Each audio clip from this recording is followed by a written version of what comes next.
The orange juice was cold when it hit Chioma's head. It soaked into her hair, ran down her scalp, and dripped into her eyes before she could even react. Sticky. Sweet. Humiliating. She sat frozen at the small cafe table. Trevor stood over her, the empty glass still in his hand, his face red with rage, his fingers shaking inches from her face. "You are pathetic," he said loudly. "Do you know that? Absolutely pathetic." Chioma's hands were clenched in her lap, her knuckles white. Orange juice dripped from her hair onto her white blouse, staining it bright and ugly. One by one, conversations around them stopped. The cafe went silent. In the far corner, a man in a dark gray suit paused mid-sip of his tea. The cup froze halfway to his mouth as he looked up. "I have wasted 3 years of my life on you," Trevor continued. 3 years trying to make you into someone worth being with. And you've given me nothing. Nothing but excuses. Tears mixed with the juice on Chioma's face. Her chest tightened. She tried to speak, but only a broken gasp came out. "Look at you," Trevor sneered. "You can't even defend yourself. You just sit there and cry like a child." A phone camera flashed near the window. The man in the corner slowly removed his glasses and set them down. His eyes darkened. "Trevor, please," Chioma whispered. "Please stop. Please stop," Trevor mocked. "That's all you ever do. Beg." He slammed the glass onto the table and walked out.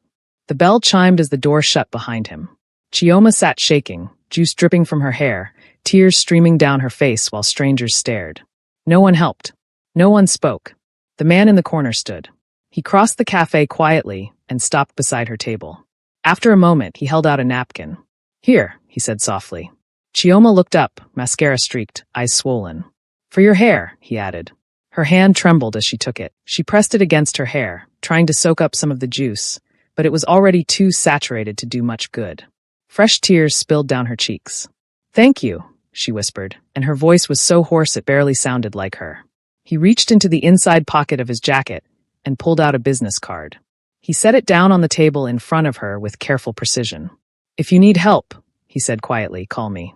Chioma looked down at the card and then back up at him. Her expression was confused and hurt and completely overwhelmed by everything that had just happened. "I do not need your pity," she said, and her voice broke on the last word. "It is not pity," he said. "Then what is it?" He was quiet for a moment, and his dark eyes studied her face with an intensity that made her breath catch despite her tears. "Recognition," he said finally. Before she could ask what that meant, he turned and walked back to his table. He left several bills on the table beside his tea, more than enough to cover the cost, and then he walked out of the cafe without looking back. Chioma sat there holding the damp napkin in one hand and the business card in the other. She stared down at the card through her tears. It was simple and professional, with black text printed on white cardstock. She had no idea who he was or why he had helped her. But something about the way he had looked at her, like he actually saw her as a person and not just a spectacle to gawk at, made her chest ache in a way that had nothing to do with Trevor's cruelty. She stood up on legs that felt like they might give out at any moment. She could feel everyone still staring at her, could hear the whispers starting up again now that the stranger had left. She shoved the business card into her pocket and ran toward the door, leaving the soaked napkin on the table behind her. Behind her, the cafe slowly returned to normal.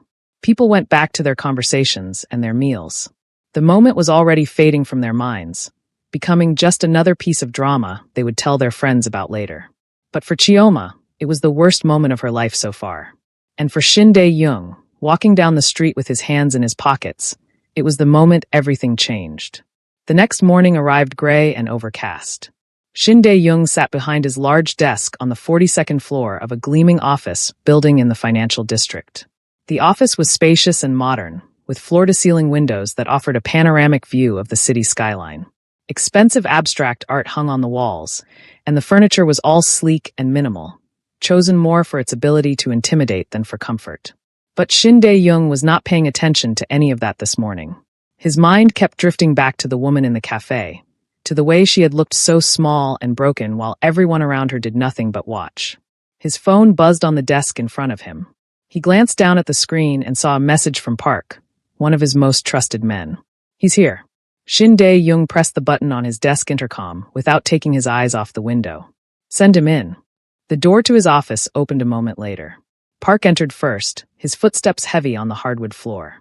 He was a solid man in his late 30s with a scar running down the left side of his face from his temple to his jaw. He stepped to the side and gestured for the person behind him to enter. Trevor walked into the office with hesitant steps. His eyes went wide as he looked around at the expensive furnishings and the stunning view. He was wearing jeans and a wrinkled button-down shirt, and his hair looked like he had not bothered to comb it this morning. There were dark circles under his eyes that suggested he had not slept well. "Mr. Shin," Trevor said, and his voice was uncertain and a little shaky. "I got your message saying you wanted to see me." Shin Dae-young gestured to the chair positioned across from his desk. "Sit down. Before we continue, can I ask you to do me a favor? If you have not watched part 1 yet, please go back and watch it first. The link is pinned in the comment section below. You will be missing the entire wedding scene where Trevor humiliated Chioma at the altar, threw the ring at her, and walked out in front of 300 people. You will miss how Shin Dae-young walked into that church like he owned it and announced he would marry her instead. Trust me, you need that context for what is about to happen next. Also, drop a comment below and let me know where you are watching from. Hit that like button if you are enjoying this story so far, and subscribe to the channel because I promise you this story is about to get very interesting. The twists, the revelations, the drama that is coming will have you on the edge of your seat. Now let us continue. Trevor hesitated for a moment, clearly unsure of what was happening, and then he crossed the room and sat down in the indicated chair. He perched on the very edge of it like he was preparing to bolt at any second. Park closed the door with a quiet click and then took up a position beside it. He crossed his arms over his chest and stood there like a statue, his face completely blank. Shin Dae-young said nothing for a long moment. He just looked at Trevor, letting the silence stretch out until Trevor started to shift uncomfortably in his seat. "Do you remember who I am?" Shin Dae-young asked finally. Trevor swallowed hard enough that his Adam's apple bobbed visibly. "I know who you are. I know that I owe you money." "You owe me $150,000, Shin Dae-young said, and his voice was calm and matter-of-fact, like he was discussing the weather. "Plus interest that has been accumulating for the past 8 months. The total is now $173,000. Trevor's face went pale, all the color draining from his cheeks in an instant. "I am working on getting it together. I swear I am. I just need a little more time to." "You have been saying that for 8 months now," Shin Dae-young interrupted. I know, but I have a plan now. I am going to get the money. I just need maybe another month or two to." "You were at the Spring Street Cafe yesterday afternoon," Shin Dae-young said, cutting him off again. Trevor blinked, clearly thrown off by the sudden change of subject. "What?" "The cafe on Spring Street. Yesterday afternoon around 2:30. You were there with a woman." Recognition dawned on Trevor's face, and his expression shifted from confusion to defensiveness in an instant. "What does that have to do with anything? That is my personal business." "You poured orange juice on her head." Trevor's jaw tightened, and his hands gripped the armrests of the chair. "That is none of your business. She deserved it. You humiliated her in front of a room full of people," Shin Dae-young continued, and though his voice remained calm, there was an edge to it now, sharp and cold. "You called her pathetic. You told her she was worthless. You made her cry while strangers recorded it on their phones. She has been driving me crazy for months," Trevor said, and his voice rose slightly in volume. "Always nagging me about stupid things. Always complaining. I finally had enough, and I told her the truth." Shin Dae-young's expression did not change at all, but something flickered deep in his eyes. Something dark and dangerous. "What is her name?" he asked. "Why do you care about any of this? What is her name?"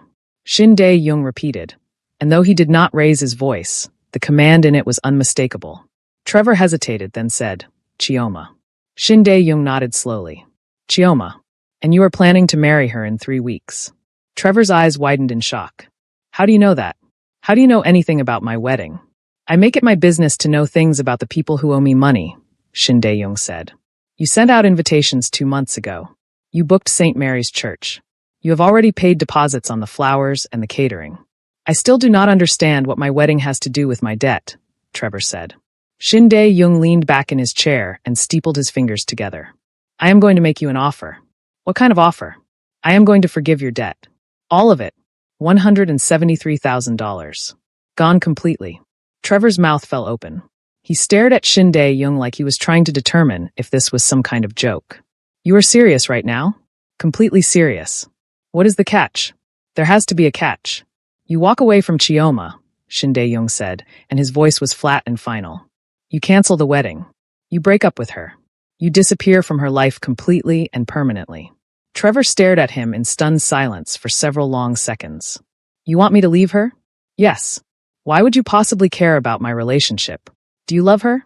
Shin Dae-young asked instead of answering. The question seemed to catch Trevor completely off guard.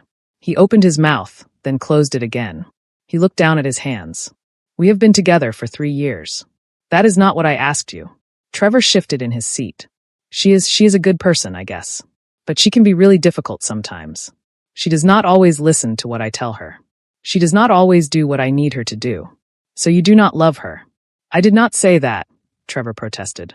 You did not have to say it, Shin Dae-young said, and he leaned forward slightly. Let me be very clear with you, Trevor.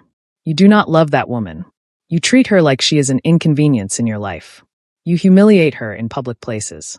You make her feel small and worthless. Those are not the actions of someone who loves another person. Trevor's face flushed red. You do not know anything about us or our relationship. I know enough, Shin Dae-young said. I know that she deserves significantly better than what you are giving her.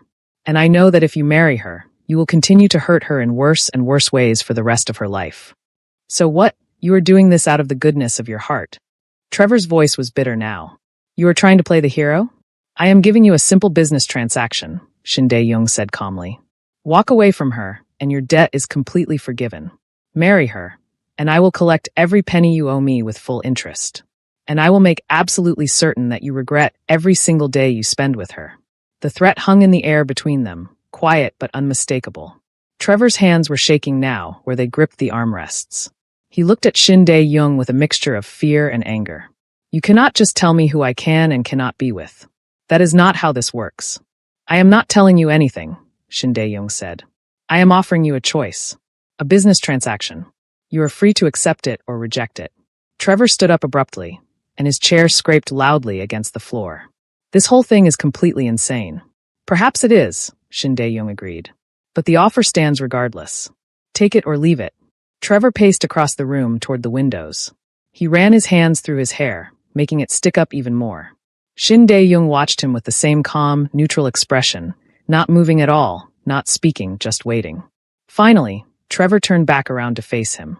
If I agree to this, you really will forgive the entire debt? All 173,000. Every single penny. And after that you will leave me alone completely? As long as you stay away from her permanently, yes. Trevor was quiet for a long moment, and Shin Dae-young could practically see the wheels turning in his head as he calculated his options and weighed his choices. Fine, Trevor said finally. I will do it. I will break up with her before the wedding. That is not good enough. What do you mean? You will not just break up with her quietly, Shin Dae-young said. You will humiliate her. Publicly. At the wedding itself. Trevor's eyes went wide with shock. You want me to leave her at the altar? Yes. That is incredibly cruel. Is it more cruel than marrying her and then spending the next 40 years making her absolutely miserable? Shin Dae-young asked. Because that is exactly what you would do if you went through with this wedding. We both know it. Trevor looked like he wanted to argue, but he did not say anything. Somewhere deep down, he knew that Shin Dae-young was right. Why does it have to happen at the wedding? Trevor asked quietly. Because it needs to be final and public, Shin Dae-young explained. It needs to be a moment that she cannot ignore or rationalize away later. She needs to see with absolute clarity exactly what kind of man you are, so that when you inevitably try to come back to her in a few months, she will not take you back. You have really thought all of this through, have you not? I have. Trevor laughed, but it was a harsh and bitter sound with no real humor in it. You are actually crazy. You know that. Shin Dae-young did not respond to that. Trevor shook his head slowly. Fine. Whatever. I will do it exactly the way you want. I will leave her at the altar in front of everyone. And then after that I never want to see you or hear from you ever again. There is one more thing, Shin Dae-young said. What now? When you do it, you will throw the wedding ring at her. You will take the microphone from the priest. You will make absolutely certain that every single person in that church knows exactly what kind of man you truly are.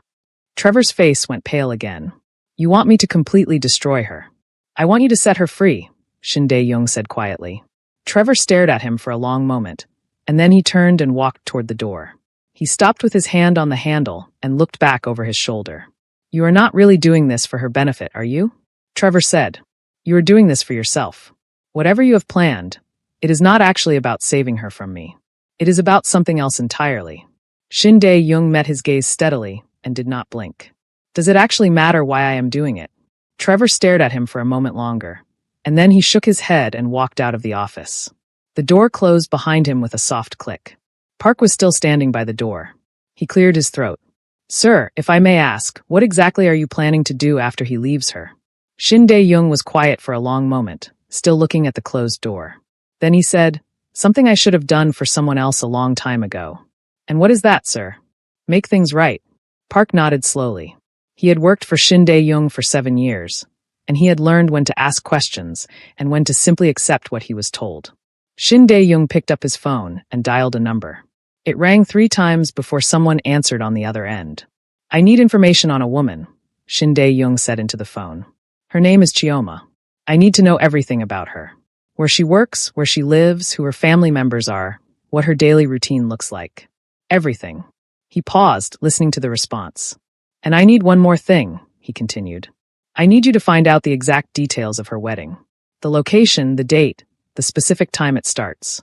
Get me all of that information as quickly as possible. Another pause. Good. Send everything to me as soon as you have it compiled. He ended the call and set the phone down on his desk. Then he did something he rarely allowed himself to do. He smiled. It was not a kind smile or a warm smile. It was the smile of a man who had just set a very specific plan into motion, and who knew that plan was going to change absolutely everything.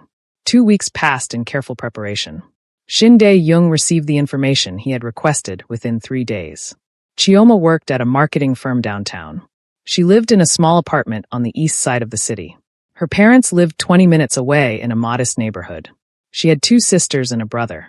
She went to the same coffee shop every morning before work.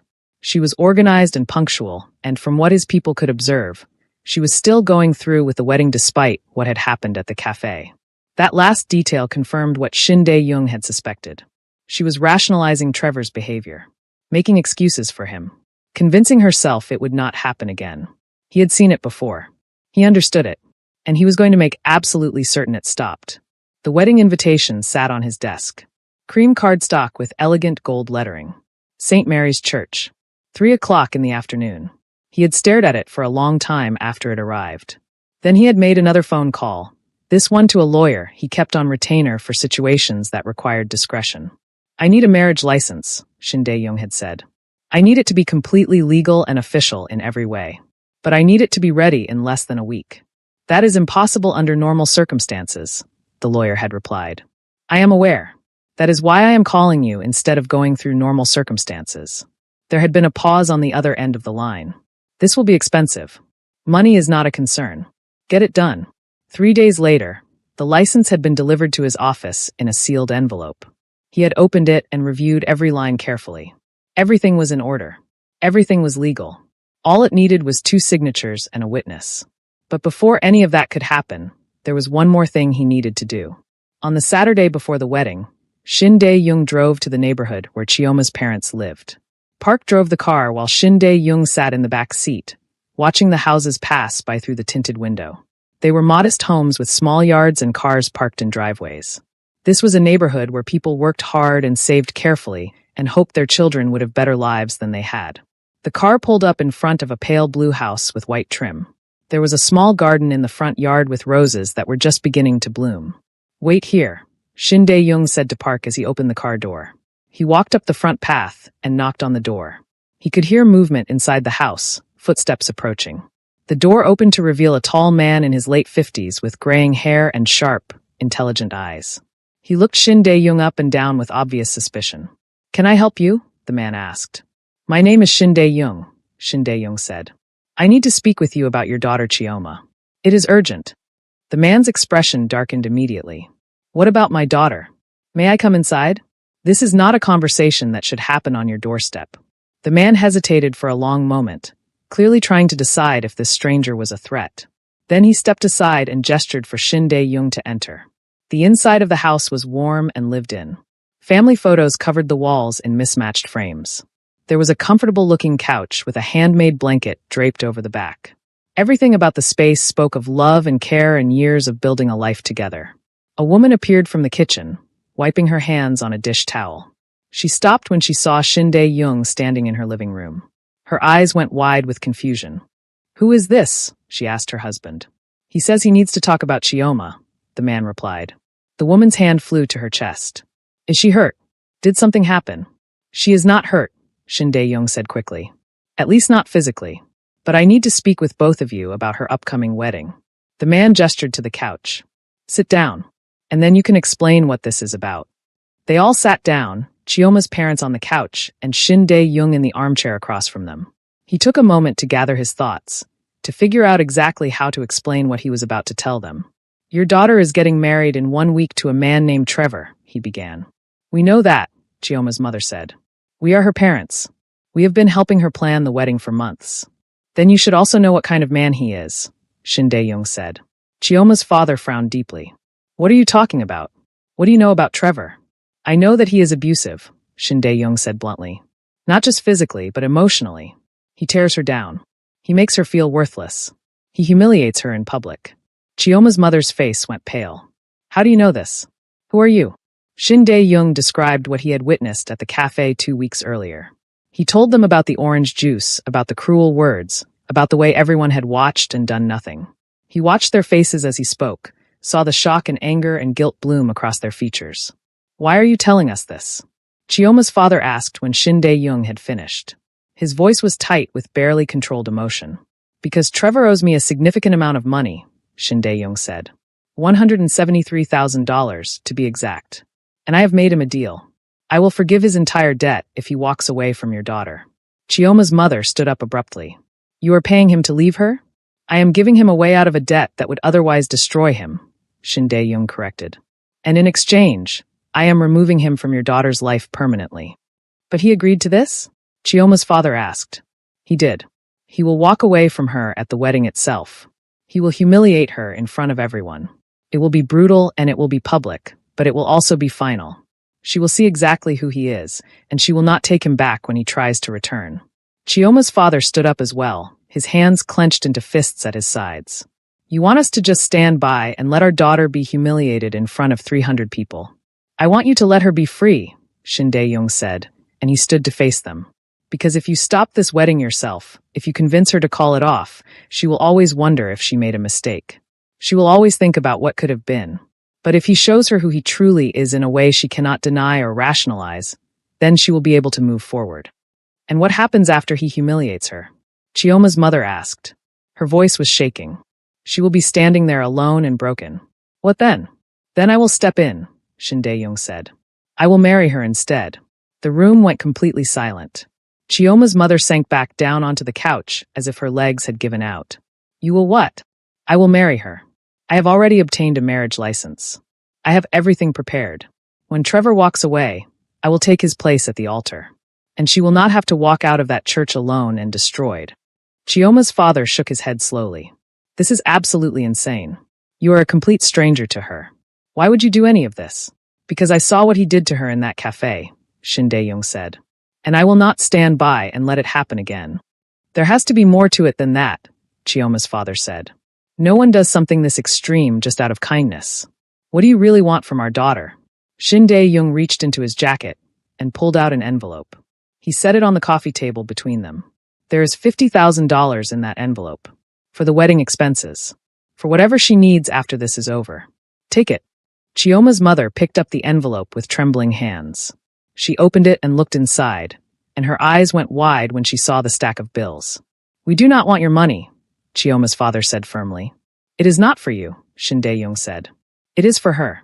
To make sure she has choices. To make sure she has options when this is over.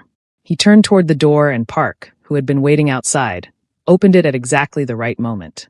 Wait, Chioma's mother called out.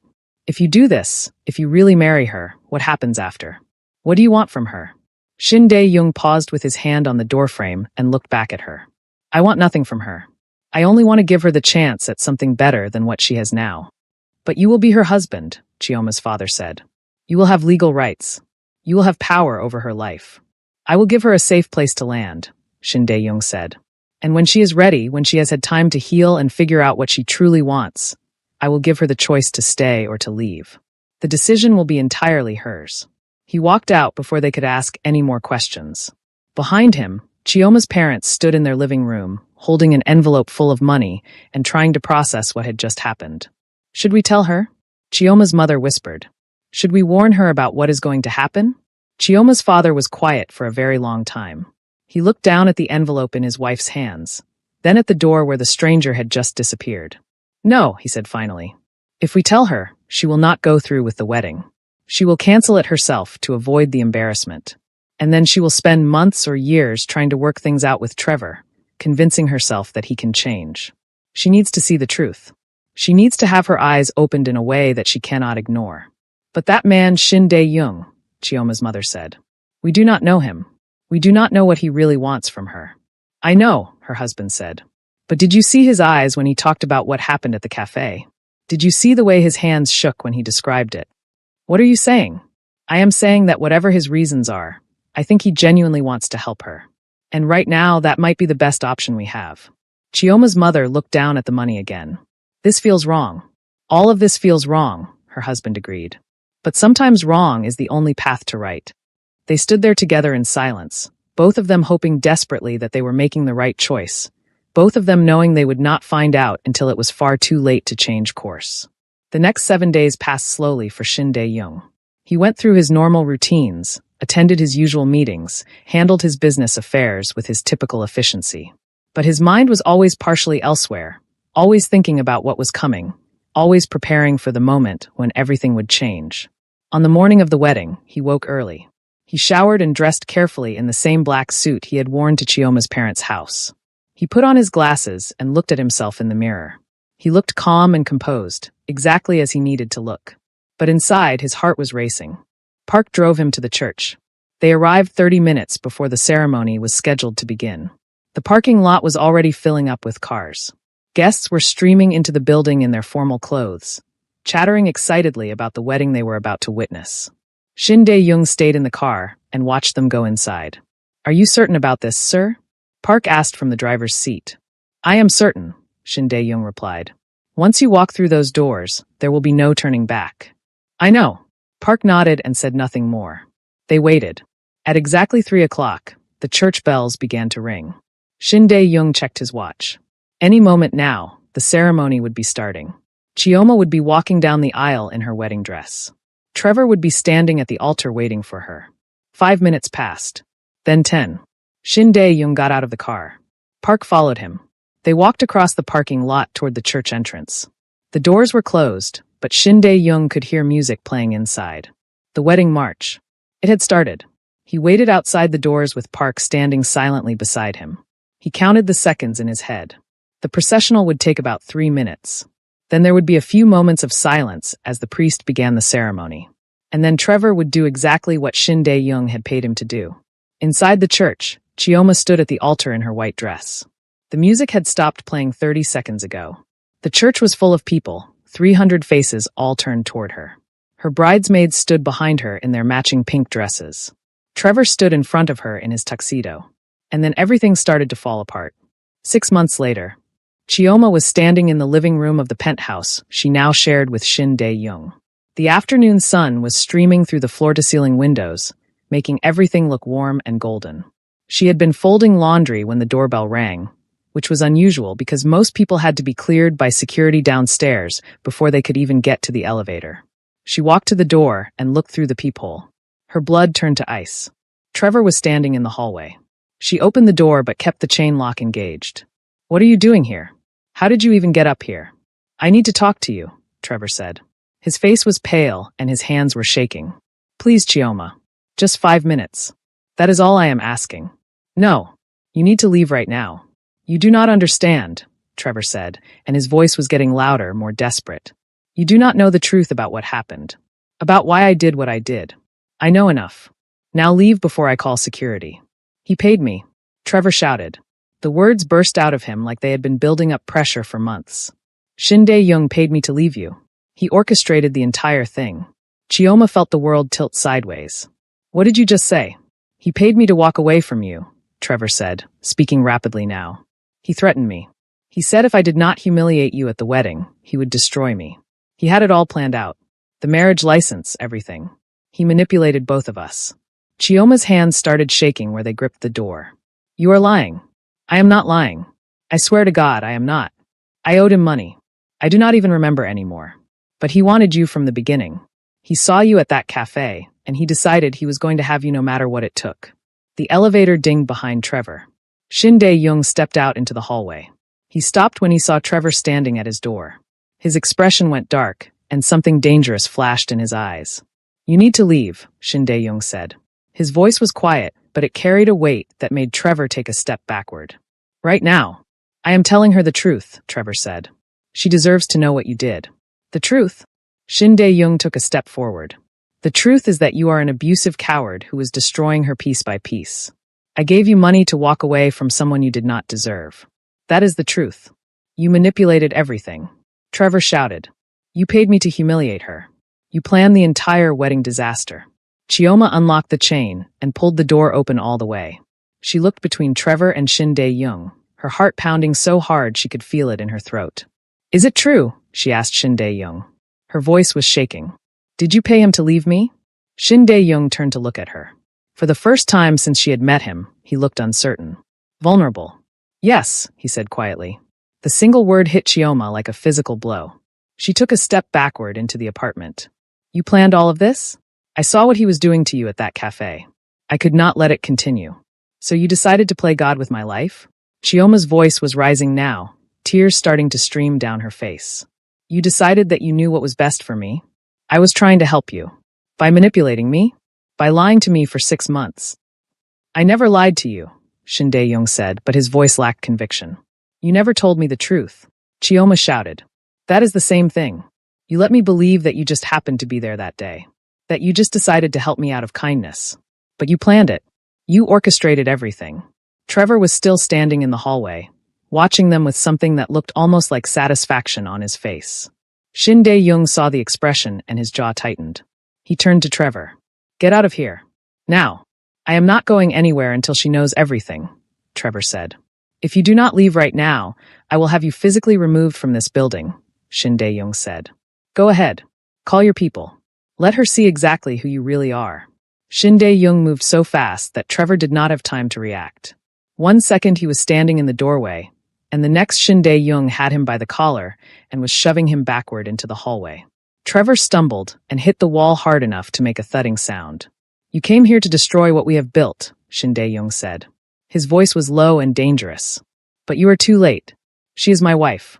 She chose me. And you will never touch her life again. He shoved Trevor one more time, hard, and Trevor went stumbling down the hallway toward the elevator. Shin Dae-young turned back to the apartment. Chioma was standing just inside the doorway, staring at him like she did not recognize him. Do not look at me like that, Shin Dae-young said quietly. Like what? Like you are afraid of me. Maybe I should be afraid of you, Chioma said. Her voice was trembling with emotion. Maybe I should have been afraid from the very beginning. I do not even know who you are. You do know me. No. I know the version of you that you wanted me to see. I do not know the man who manipulates people and threatens them and orchestrates entire scenarios just to get what he wants. Shin Dae-young took a step toward her, and she took a step back. The movement was instinctive, and she saw the way it made him flinch. Everything I did to protect you, he said. I did not ask you to protect me. Chioma shouted. I did not ask you to save me. You took away my choice. Your choice was to marry a man who was destroying you. That was my choice to make. Not yours. They stood there staring at each other across the entryway. The air between them felt charged and dangerous, like a storm about to break. Why? Chioma asked finally, and her voice broke on the word. Why did you really do it? And do not tell me it was just to save me. There has to be more to it than that. Shin Dae-young was quiet for a long moment. When he finally spoke, his voice was barely above a whisper. Because when I saw you in that cafe, sitting there with juice in your hair while everyone watched and did nothing, I saw myself. Chioma's breath caught in her throat. What do you mean? I saw every moment I have ever felt small, Shin Dae-young said. His hands were clenched into fists at his sides. Every moment I have been humiliated. Every moment I have been invisible to the people who were supposed to care. I grew up in a world where showing weakness meant death, where you had to hide everything you felt. And when I saw you hurting, when I saw everyone doing nothing, I could not just walk away. Tears were streaming down Chioma's face now. So you decided to manipulate me instead? I decided to give you a way out. Even if the method was questionable. Even if it was wrong. I decided that you deserved better than what you had. You should have told me the truth. Would you have believed me? Shin Dae-young asked. If I had come to you before the wedding and told you that Trevor was using you, that he did not love you, would you have listened to me? Chioma wanted to say yes, but she knew the truth. She would not have listened. She would have defended Trevor, made excuses for him, convinced herself it was not that bad. That does not make what you did right, she said quietly. I know it does not. I do not know if I can trust you after this. Something in Shin Dae-young's expression cracked. Just for a moment, she saw the vulnerability beneath all the control. The fear. What are you saying? I am saying I need time. I need space. I need to figure out if this is something I can forgive. Chioma. No, she said, and she held up her hand. You do not get to make this decision for me. Not this time. This is my choice to make. Shin Dae-young stood there in the middle of the living room looking more lost than she had ever seen him. What do you want me to do? He asked quietly. I want you to leave. Go to a hotel. Go anywhere. But I need you to not be here right now. This is my home. It is our home, Chioma corrected. And I am asking you to leave. Can you do that for me? Can you give me this one thing without trying to control it or manipulate it? Shin Dae-young looked at her for a long moment. Then he nodded slowly. Okay. He walked to the bedroom and came back a few minutes later with a small overnight bag. He stopped at the door and looked back at her. For what it is worth, he said quietly, I love you. I have loved you since the moment I saw you in that cafe. And everything I did, no matter how wrong it was, came from that place. He walked out before she could respond. The door closed behind him with a quiet click. Chioma stood alone in the penthouse that had been her home for the past 6 months. The afternoon light was still streaming through the windows, but somehow the space felt colder now. Emptier. She walked to the couch and sat down. She pulled her knees up to her chest and wrapped her arms around them. And then she let herself fall apart completely. She cried for the woman she had been before Trevor. She cried for the woman she had become after Shin Dae-young. She cried for all the choices that had been taken from her and all the choices she still had to make. She cried until there were no more tears left. Then she picked up her phone with shaking hands. She dialed her mother's number. It rang twice before her mother answered. Chioma? Sweetheart, is everything okay? No, Chioma said. Her voice was hoarse from crying. Everything is not okay. I need to come home. Just for a few days. Can I do that? There was a pause on the other end of the line. Of course you can come home. What happened? I found out the truth, Chioma said. About everything. About what Shin Dae-young did. About the wedding. About all of it. Another pause. This one was longer. Heavier. We were going to tell you, her mother said finally, and her voice was quiet and filled with guilt. Chioma felt like someone had punched her in the chest. All the air left her lungs at once. You knew? The words came out as barely a whisper. He came to see us before the wedding. He told us what he was planning. He asked us not to stop it. He gave us money to help with the expenses and to make sure you would be taken care of afterward. Chioma started laughing, but there was no humor in the sound. It was bitter and broken and hollow. You knew, she repeated. Everyone knew. Everyone made choices about my life except for me. We thought we were protecting you, her mother said, and now she was crying too. We thought it was the only way to save you from Trevor. We thought. Chioma hung up. She sat there staring at the phone in her hand like it was a foreign object she had never seen before. Everyone had betrayed her. Trevor. Shin Dae-young. Her own parents. Every single person she had trusted had lied to her face while making decisions about her future behind her back. She stood up and walked to the bedroom. She started throwing clothes into a bag. She did not fold them. She did not organize them. She just grabbed things and shoved them in. She needed to leave. She needed to get out of this penthouse that suddenly felt like a beautiful prison. She needed to find herself again, to figure out who she was when no one else was telling her what to think or feel or do. She finished packing. She grabbed her bag and walked to the door. She stopped with her hand on the handle and looked back at the penthouse one last time. At the life she had built here over the past 6 months. At the man she had fallen in love with despite everything. Part of her wanted to stay. Wanted to forgive. Wanted to believe that love was enough to overcome all the lies and manipulation. But another part of her knew that if she stayed right now, without truly processing everything that had happened, she would always wonder. She would always doubt. She would always feel like she was living someone else's life instead of her own. She needed to choose for herself. For once in her life, she needed to make a decision that was completely and entirely hers. with no one pushing her or manipulating her or trying to save her. She opened the door and walked out. The penthouse stood empty behind her. Across the city, in a hotel room, Shin Dae-young sat on the edge of the bed with his head in his hands. His phone sat on the nightstand beside him, and he kept looking at it, hoping it would ring, hoping she would call, hoping she would tell him to come back. But it stayed silent. He had lost her. After everything he had done to save her, after all the planning and manipulation and careful orchestration, he had lost her anyway. The irony was not lost on him. He had tried to protect her from being hurt, and in doing so, he had become the one who hurt her most. 3 days passed in a blur. Chioma checked into a small hotel on the other side of the city under a fake name. She turned off her phone and spent the time walking through parks and sitting in cafes and trying to remember who she had been before Trevor, before Shin Dae-young, before all of it. On the 4th day, there was a knock on her hotel room door. She looked through the peephole and saw her younger sister standing in the hallway. Chioma opened the door. "How did you find me?" Her sister smiled. "You are my sister. I always know where you are. Also, you used the credit card that is linked to my account, so that helped." She walked into the room without waiting for an invitation and sat down on the bed.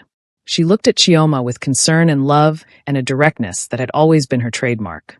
"You look terrible," her sister said. "Thank you so much for that. Have you eaten anything in the past 3 days?" "Not really." Her sister stood up and grabbed Chioma's jacket from the chair. "Come on. We're going to get food, and you're going to tell me everything." They went to a small restaurant a few blocks away. They ordered way too much food and sat in a corner booth where no one would bother them. And Chioma told her sister everything. About the cafe, about Trevor's debt, about Shin Dae-young's plan, about her parents' involvement, about the lies and the manipulation and the betrayal that seemed to come from every direction. Her sister listened without interrupting, which was unusual for her. She just ate her food and nodded, and let Chioma talk until there were no more words left. When Chioma finally finished, her sister took a long sip of her water and set the glass down carefully. "Okay," she said. "I am going to say something you are not going to like. That seems to be a theme lately. He was wrong to manipulate you the way he did. Your parents were wrong to keep it from you. All of that is absolutely true. But what? But do you actually wish you had married Trevor?" Chioma opened her mouth to respond, then closed it again. Because the truth was, she did not wish that. She did not wish she was living the life she would have had with Trevor. She did not wish she had never met Shin Dae-young. "That is not the point," Chioma said. "Is it not, though?" her sister asked. "I mean, yes, the way it happened was completely messed up. No question about that. But the outcome is that you are happier now than you were with Trevor. Are you not?" Chioma looked down at her hands, which were wrapped around her coffee cup. She thought about the past 6 months with Shin Dae-young. The way he had looked at her every morning like she was the most important thing in his world. The way he had listened to her talk about her day. The way he had defended her when his own family had tried to tear her down. The way he had held her when she cried and made her laugh when she was sad. "I am happier," Chioma admitted quietly. "But that does not mean what he did was right." "No, it does not," her sister agreed. "But it also does not mean you have to throw everything away because of how it started. How can I trust him after this?" "Can you trust yourself?" her sister asked. Chioma looked up. "What do you mean? You spend so much energy worrying about whether other people are lying to you or manipulating you. But the real question is whether you can trust yourself. Can you trust your own judgment about who he is now? Not who he was 6 months ago when he made those questionable choices, but the man you have been living with. The man you fell in love with. Can you trust yourself about him?" Chioma was quiet. The question settled over her like a weight. Her sister reached across the table and took her hand. "I am not saying you have to forgive him right away. I am not saying you have to go back. But I am saying that you cannot spend the rest of your life running from every relationship just because it did not start perfectly. Nothing starts perfectly. And sometimes the best things come from the messiest beginnings. What if I go back and he hurts me again? Then you leave," her sister said simply. "But at least you will know. At least you will have given it a real chance based on your own choice, not based on fear or anger or someone else's manipulation." They sat in silence for a moment, and then her sister squeezed her hand. "Whatever you decide, I am here. I am on your side. Always." "Okay." Chioma nodded, not trusting herself to speak. That night, back in her hotel room, Chioma turned her phone back on for the first time in days. The screen lit up with notifications. 47 missed calls. Most of them from Shin Dae-young. 17 voicemails. She listened to the first one. Chioma, it is me. Please call me back. I just want to know that you are safe. The second one. I am sorry. I know that does not fix anything, but I am sorry. The third one. I am not asking you to forgive me. I am just asking you to let me know you are okay. Please. She skipped ahead to the most recent voicemail, which had come in this morning. I understand if you do not want to see me again. I understand if this is over. But please just send me a message. Just let me know you are alive. That is all I am asking. His voice sounded broken, defeated. Nothing like the controlled, confident man she had come to know. Chioma sat on the edge of the hotel bed with the phone pressed to her ear, and she felt something shift inside her chest. She thought about everything her sister had said. About trust. About choice. About not running away from something good just because it had a messy beginning. She picked up her phone and typed out a message. I am okay. I need a few more days. But I am okay. She hit send. 3 seconds later, her phone rang. It was him. She answered. Chioma. His voice was rough, like he had not slept in days. Where are you? I am safe. That is all you need to know right now. Are you coming back? She was quiet for a long moment. I do not know yet. She could hear him take a shaky breath on the other end of the line. Okay, he said quietly. Okay, I can accept that. I need you to answer something honestly for me. Anything. If you could go back and do it all differently, would you? Shin Dae-young was silent. She could hear him breathing, could almost feel him thinking through his answer carefully. No, he said finally. I would not. Chioma's chest tightened. Even knowing it would hurt me? I would do it differently, Shin Dae-young clarified. I would tell you the truth sooner. I would give you more agency in the decisions. I would be honest from the beginning. But would I still intervene to save you from Trevor? Yes. Every time. I would do it every single time. Why? Because I cannot watch someone I care about be destroyed and do nothing about it. That is not who I am. Even if it costs me everything. Even if it costs me you. Chioma closed her eyes. Tears slid down her cheeks. I do not know if that makes you noble or just controlling, she said quietly. Probably both, he admitted. Despite everything, she almost smiled. I am going to hang up now, she said. Okay, but I will call you tomorrow. She could hear the relief in his voice. Okay, Dae-young. Yes, I do love you. I am still angry. I am still hurt. But I do love you. There was a long pause. Then his voice quiet and raw with emotion. I love you too. She hung up and lay back on the bed. She stared at the ceiling and let the tears fall. She did not know what she was going to do. She did not know if she could forgive him. She did not know if they had a future together. But for the first time in days, she felt like maybe she could breathe again. 5 more days passed. Chioma spent them thinking, walking, talking to her sister, processing everything that had happened, trying to figure out what she truly wanted when all the anger and hurt and betrayal were stripped away. On the 10th day after she had left, she went back to the penthouse. She did not tell Shin Dae-young she was coming. She just showed up with her bag and her key. She unlocked the door and walked inside. Shin Dae-young was sitting on the couch. He had papers spread out on the coffee table in front of him, and he looked like he had not slept properly in days. There were dark circles under his eyes. His shirt was wrinkled. His hair was messy. He looked up when he heard the door open, and he stood up immediately. They stared at each other across the living room. You came back, Shin Dae-young said. His voice was careful, uncertain. I came back, Chioma confirmed. Does that mean? It means I want to try, Chioma said. But there are conditions. Shin Dae-young nodded. Anything. No more lies. No more manipulation. No more making decisions for me without my input. If we are going to do this, we do it as equals. As partners. You do not get to decide what is best for me. Agreed. And you have to fix whatever you did to Trevor. Shin Dae-young's expression darkened slightly. What do you mean? I mean you threatened him. You manipulated him. You used his debt as leverage. And even though I hate him for what he did, I do not want that hanging over us. So you need to fix it. You need to forgive his debt completely and make sure he is free from you. Shin Dae-young was quiet for a long moment. Then he nodded. Okay, I will take care of it today. And one more thing. What? You have to tell me everything. About your organization. About your family. About your past. All of it. No more secrets. That will take time. We have time, Chioma said. Shin Dae-young walked across the room slowly. He stopped in front of her, but he did not touch her. He just looked at her. I will spend the rest of my life making this up to you, he said quietly. I do not want you to spend your life making it up to me, Chioma said. I want you to spend your life being honest with me and treating me as an equal. That is all I want. He nodded. I can do that. She reached out and took his hand. He looked down at their joined hands like it was the most precious thing in the world. Like he had thought he would never get to hold her hand again. I missed you, he said quietly.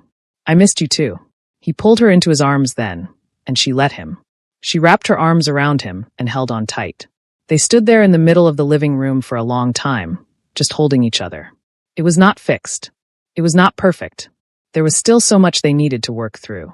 But it was a start, and sometimes a start was enough. Over the next 3 months, Shin Dae-young kept every promise he had made. The first thing he did was call Trevor. Chioma was sitting in the living room when he made the call, and Shin Dae-young put it on speaker so she could hear everything. He told Trevor that the debt was completely forgiven, that there would be no more threats, and that as long as Trevor stayed away from Chioma, they would never have contact again. Trevor had been silent for a long moment, and then he had said a quiet thank you and hung up. Chioma never heard from him again. The second thing Shin Dae-young did was tell her everything. They started couples counseling at Chioma's request. It was her idea, and Shin Dae-young had been skeptical at first, but he had agreed because he had promised to listen to her.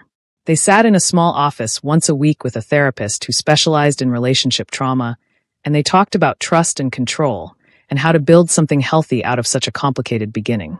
But the real conversations happened at home, late at night when they were sitting on the couch or lying in bed. Shin Dae-young told her about his childhood growing up in a powerful Korean family that valued strength above everything else. He told her about the expectations that had been placed on him from the moment he was born. He told her about the first time he had seen violence, the first time he had been forced to participate in it, the first time he had realized that the world he lived in was nothing like the world most people knew. He told her about his organization, about the businesses they ran that existed in the gray spaces between legal and illegal. He told her about the gambling operations and the import businesses that did not always go through proper channels. He told her about the protection rackets and the money laundering and all the things he had done to build his empire. He told her about the people who worked for him, about their loyalty and their code. He told her about Park, who had saved his life twice and who he trusted more than anyone else in the world. He told her about the others who had been with him for years, who had chosen to follow him even when it meant putting their own lives at risk. And he told her about his family. His father was the head of one of the oldest and most powerful Korean crime families in the country. His mother came from another powerful family, and their marriage had been arranged to strengthen alliances between the two groups. Shin Dae-young had been raised to take over the family business, but he had wanted something different. He had wanted to build his own organization, to do things his own way. His family had seen this as betrayal, and they had disowned him when he was 25 years old. He had not spoken to them in 7 years. Until now. Because 3 months after Chioma came back, Shin Dae-young's phone rang with a number he had not seen in years. It was his brother. Shin Dae-young stared at the phone for a long moment before answering. Chioma was sitting beside him on the couch, and she watched as his expression shifted from surprise to wariness to resignation. Hyung, Shin Dae-young said when he answered. It was the Korean word for older brother. The conversation was brief and conducted entirely in Korean. Chioma could not understand the words, but she could hear the tension in Shin Dae-young's voice. When he hung up, he sat there in silence for a long moment. What did he want? Chioma asked. My family has heard that I got married, Shin Dae-young said. They want to meet you. Chioma felt her stomach drop. Your family? The ones who disowned you? Yes. Why do they want to meet me now? Because in their world, marriage is about power and alliances. They want to see who I chose and whether that choice affects their position. What happens if we say no? Shin Dae-young looked at her, and there was something heavy in his expression. Then it will be seen as an insult. And in my world, insults have consequences. What kind of consequences? The kind that could put both of us in danger. Chioma took a deep breath. So we do not really have a choice. We always have a choice, Shin Dae-young said. But some choices come with higher costs than others. They talked about it for hours. Shin Dae-young explained exactly what meeting his family would mean, what kind of people they were, what she should expect. He warned her that they would not accept her easily, that they would see her as beneath their family's status, that they would say things designed to hurt and belittle her. I will be there beside you the entire time, he promised. And if they cross a line, we leave. I do not care what the consequences are. Chioma nodded slowly. Okay, I will meet them. The dinner was arranged for the following week at an exclusive restaurant that normal people could not even make reservations at. Chioma spent days preparing, trying to figure out what to wear, how to act, what to say. Shin Dae-young coached her on Korean customs and etiquette, but he also told her to be herself. "They will try to make you feel small," he said. "Do not let them. You are my equal in every way, and I will make sure they understand that."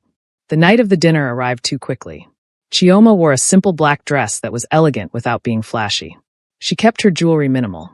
Shin Dae-young wore a perfectly tailored suit, and they drove to the restaurant in silence, both of them preparing for what was coming. The restaurant had a private room reserved for them. Security stood at the door, and they were escorted inside by a host who treated Shin Dae-young with a deference that bordered on fear. 3 people were already seated at the table when they arrived. Shin Dae-young's father sat at the head of the table. He was in his late 60s with gray hair and eyes that looked like they had seen too much and forgiven too little. He was wearing an expensive suit, and everything about him radiated cold authority. His mother sat to his father's right. She was perfectly put together, from her hair to her makeup to her designer dress. Her posture was impeccable, and her face showed no emotion whatsoever. Shin Dae-young's brother sat across from their mother. He was a few years older than Shin Dae-young, and they looked similar enough that Chioma could see the family resemblance immediately. But where Shin Dae-young's eyes sometimes softened when he looked at her, his brother's eyes were hard and calculating.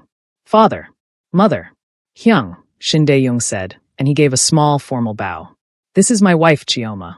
Chioma bowed as well, exactly the way Shin Dae-young had taught her. None of them stood up. None of them smiled.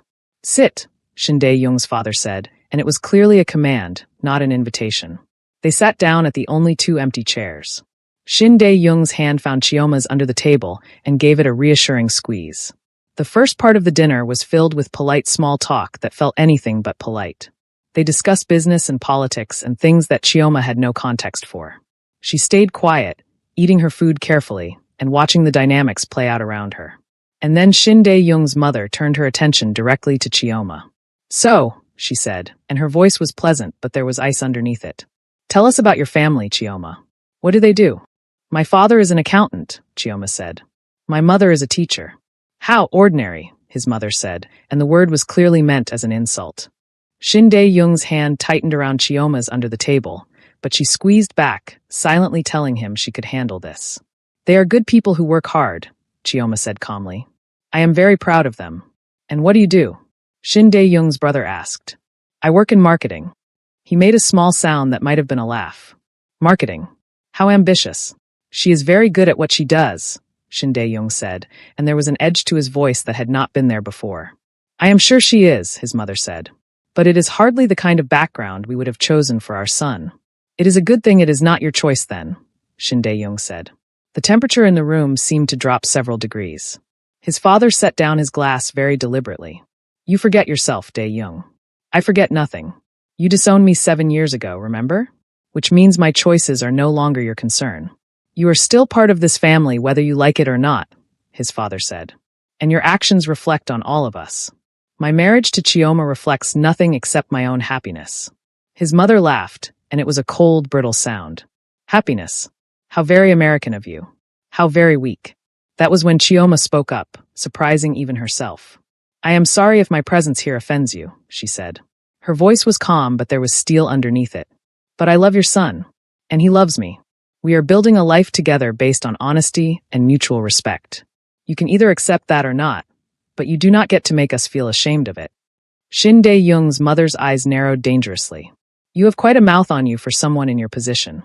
"I have a voice," Chioma corrected, "and I am not afraid to use it." Shin Dae-young's brother actually smiled at that, though it did not reach his eyes. "She has spirit. I will give her that." "Spirit is not the same as respect," his father said. He looked at Chioma with barely concealed contempt. "You do not belong in our world, girl. You are a distraction. A phase. And when my son comes to his senses, you will be discarded like the mistake you are." Shin Dae-young stood up so fast that his chair fell backward with a loud crash. The entire restaurant went silent. "Do not speak to her that way," Shin Dae-young said. His voice was low and dangerous in a way that Chioma had never heard before. "I will speak however I want," his father said, not standing, not showing any sign that he was intimidated. "Then we are done here." Shin Dae-young held out his hand to Chioma. "Let's go." Chioma took his hand and stood up. They started walking toward the door together. If you walk out that door, you are making a choice, his father called after them. You are choosing her over your family, over your legacy, over everything you were born to be. Shin Dae-young stopped. He turned back to look at his father, and there was something final in his expression. I made that choice the day I married her, he said. And I would make it again. Every single time. He led Chioma out of the private room, through the restaurant, and out into the cool night air. They walked to the car in silence. Shin Dae-young opened the door for her, and she slid into the passenger seat. He got in the driver's side and just sat there for a moment, his hands gripping the steering wheel so tightly that his knuckles turned white. Are you okay? Chioma asked quietly. I am okay, he said, but his voice was tight. Are you? I am okay too. He started the car and pulled out into traffic. They drove in silence for a while, both of them processing what had just happened. They really hate me, Chioma said finally. They do not know you. If they knew you, they would see what I see. Chioma smiled sadly. I do not think that is true, but I appreciate you saying it. Shin Dae-young reached over and took her hand. I meant what I said in there. I choose you. Over them. Over everything. That is a lot of pressure to put on a person. It is not pressure. It is just the truth. They drove the rest of the way home in comfortable silence, their hands still linked together. But even as they pulled into the parking garage of their building, Chioma had a sinking feeling that the dinner had set something in motion. Something that was going to have consequences they could not yet see. She was right.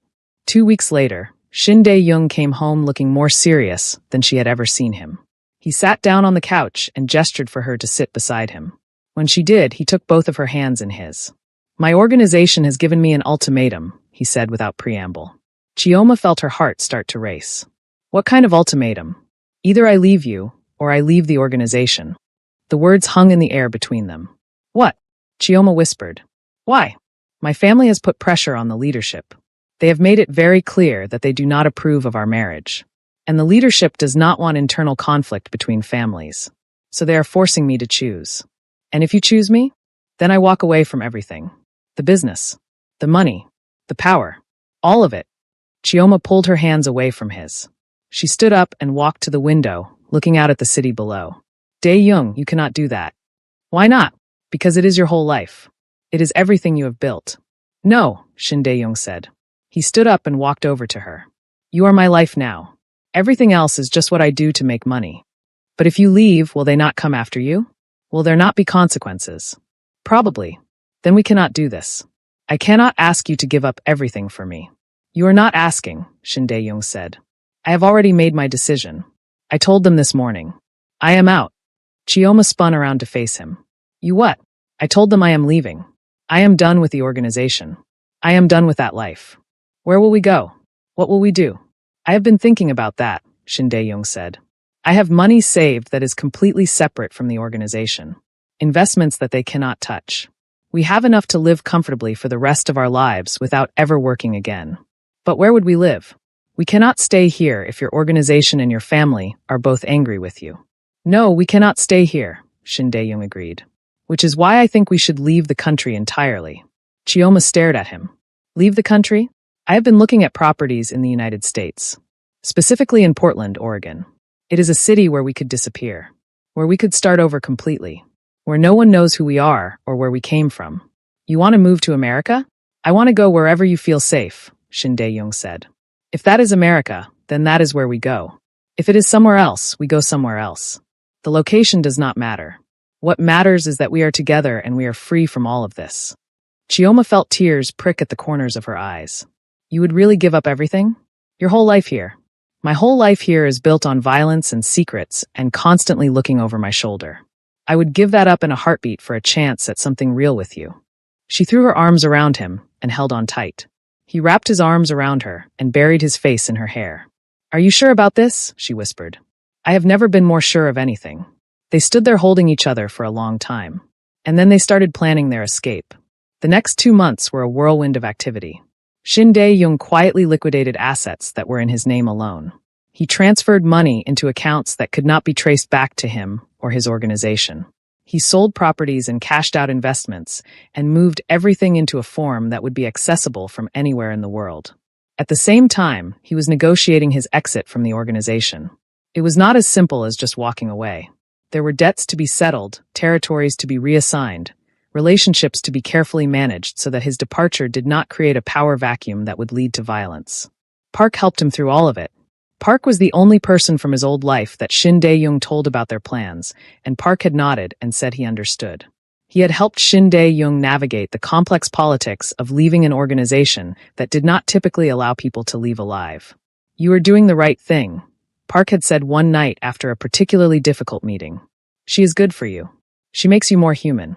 "I do not know if that is a compliment in this world," Shin Dae-young had replied. "It is the highest compliment I can give." Chioma, meanwhile, was handling her own preparations. She quit her job at the marketing firm, telling them she was moving out of the country for personal reasons.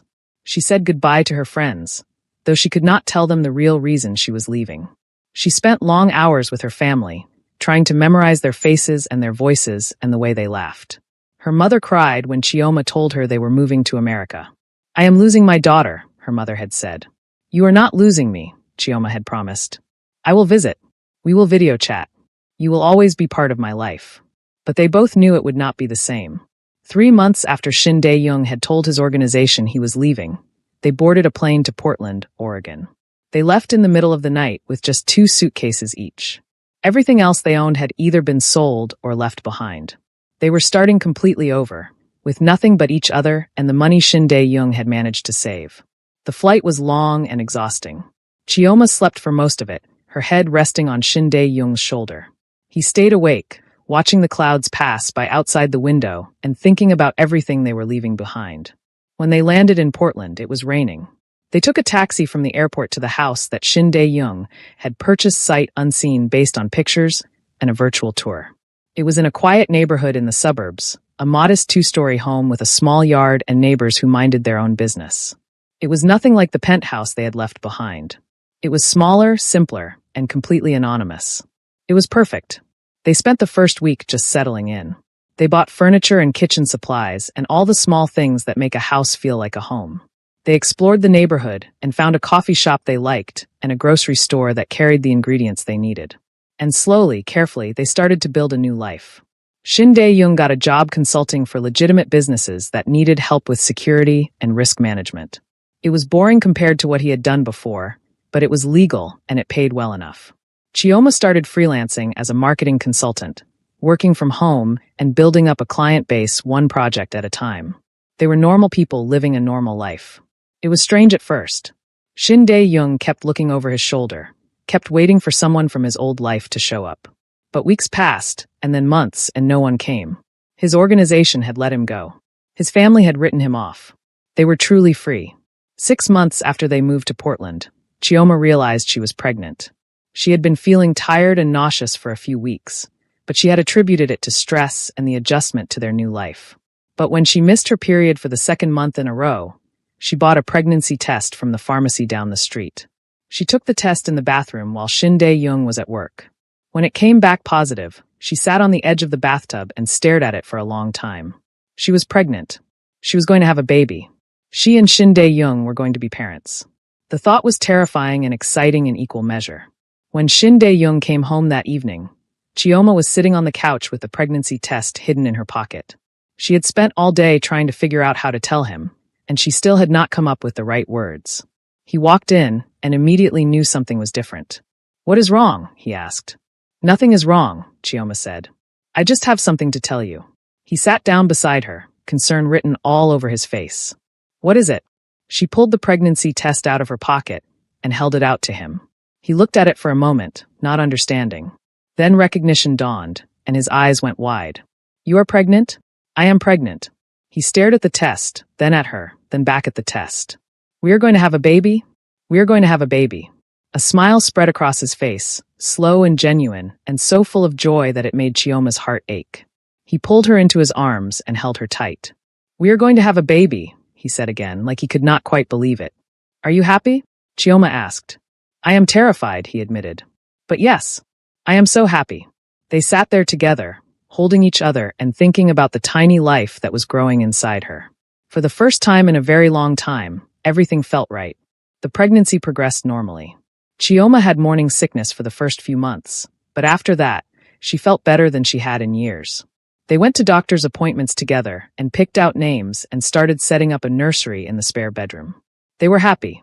They were building a life. They were healing from everything they had been through. And then, one morning when Chioma was 7 months pregnant, everything changed. She had gone to the grocery store to pick up some things for dinner. It was a beautiful day, sunny and warm, and she had decided to walk the few blocks instead of driving. She was pushing her cart through the produce section, trying to decide between 2 different types of apples, when she felt someone watching her. She looked up. A man was standing at the end of the aisle. He was Korean, middle-aged, wearing a suit that was too heavy for the weather, and he was staring directly at her with an expression that made her blood run cold. She had never seen him before in her life, but she knew immediately what he was. He was from Shin Dae-young's old world. The man did not approach her. He just stood there watching her for a long moment. Then he pulled out his phone, took a picture of her, and walked away. Chioma abandoned her cart and ran out of the store. She practically sprinted the 4 blocks back to their house, her heart pounding and her hands shaking. She burst through the front door and immediately locked it behind her. Shin Dae-young was in the kitchen making lunch. He looked up when she came in, and his expression immediately shifted to alarm when he saw her face. "What happened?" "Someone was watching me at the grocery store," Chioma said. Her voice was shaking. "A Korean man in a suit. He took my picture." All the color drained from Shin Dae-young's face. "What did he look like?" She described him as best she could. When she finished, Shin Dae-young closed his eyes and took a deep breath. "That sounds like one of my brother's men." "What does that mean?" "It means they found us." Chioma felt like the floor had dropped out from under her. "How is that possible? We were so careful." "I know we were. But my family has resources. They have connections all over the world. If they really wanted to find us, they would eventually succeed." "What do they want?" "I do not know," Shin Dae-young said. "But the fact that they are watching you instead of approaching me directly is not a good sign." He pulled out his phone and called Park. The conversation was brief and conducted in rapid Korean. When he hung up, his expression was grim. "Pack a bag," he said. "We need to leave." "Now." "Leave? Where are we going to go?" "I do not know yet. But we cannot stay here. If they know where we are, then we are not safe." Chioma felt tears start to fall.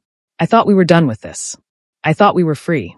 Shin Dae-young crossed the room and pulled her into his arms. "I am so sorry.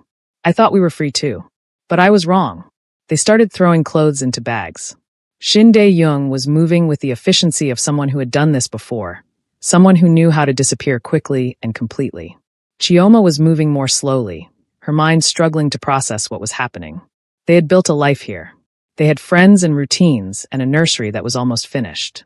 And now they were leaving all of it behind. Just as they were finishing packing, Shin Dae-young's phone rang. It was a number he did not recognize. He answered it anyway, putting it on speaker. Dae-young. The voice on the other end was familiar. It was his brother. "Hyung," Shin Dae-young said. "What do you want?" "I want to talk. Just talk. No threats. No violence. Just a conversation between brothers." "I do not believe you. I am not asking you to believe me. I am asking you to listen." Shin Dae-young looked at Chioma. She nodded, silently telling him it was okay. "I am listening," Shin Dae-young said. "Father is dying," his brother said. "He has cancer. Stage 4. The doctors say he has maybe 3 months left." Shin Dae-young went very still. "I did not know that." "How could you? You have been gone for almost a year. But he is dying, and he wants to see you before he goes. He wants to make peace." "I do not believe that for a second." "Believe what you want," his brother said. "But he is dying. And whatever you think of him, he is still your father. Do you really want him to die without seeing you one last time?" Shin Dae-young was quiet for a long moment. "And what about Chioma? What about my wife? He knows about her. He knows about the baby. He wants to meet them both. So he can insult her again? So he can tell her she is not good enough. So he can try to make amends before he dies." Shin Dae-young looked at Chioma again. She could see the conflict in his eyes. He did not want to go. He did not trust his family. But there was a part of him that still cared, that still wanted his father's approval even after everything that had happened. "I will think about it," Shin Dae-young said finally. "Do not think too long," his brother said. "He does not have much time left." The line went dead. Shin Dae-young set the phone down on the table and put his head in his hands. Chioma walked over to him and put her hand on his shoulder. "What do you want to do?" "I do not know," he said. His voice was muffled. "Part of me wants to ignore this completely. to keep running and never look back. But another part of you wants to see your father one more time. Yes. Then we should go. He looked up at her. It could be a trap. It could be, Chioma agreed. But it could also be real. And if it is real, and you do not go, you will regret it for the rest of your life. What about you? What about the baby? I cannot put you in danger. We are already in danger, Chioma said. They found us. They know where we are. Running again is not going to change that.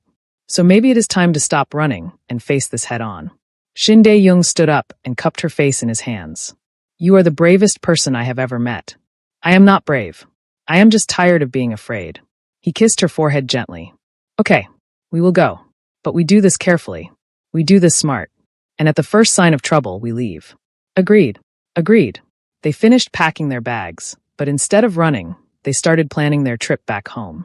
Back to the place where everything had started. Back to face the family that had tried to destroy them. And back into the danger that Chioma had hoped they had escaped forever. As she lay in bed that night with Shin Dae-young's hand resting protectively on her pregnant belly, Chioma stared at the ceiling and wondered if they were making the right choice. She wondered if Shin Dae-young's father really was dying, or if this was all an elaborate trap. She wondered if they would make it back to Portland alive. She wondered if their baby would ever get to sleep in the nursery they had worked so hard to create. And most of all, she wondered if the past they had tried so hard to escape would finally catch up with them and destroy everything they had built. Thank you for staying with this story all the way to the end. Part 3 is coming, and I promise you it is going to be explosive. The family confrontation. The truth about whether his father is really dying, or if this is all a trap. What happens to the baby? Whether Trevor comes back. All of it gets answered, and the stakes have never been higher. But I need to know what you think. Was Shin Dae-young right to leave everything behind for Chioma? Is going back a trap, or is his father really dying? Should they have kept running, or are they right to face this head on? Comment below with your thoughts. Hit that like button if you want part 3. Subscribe so you do not miss it when it drops. Share this with anyone who loves a good romance with danger and complicated choices. I will see you in the next one.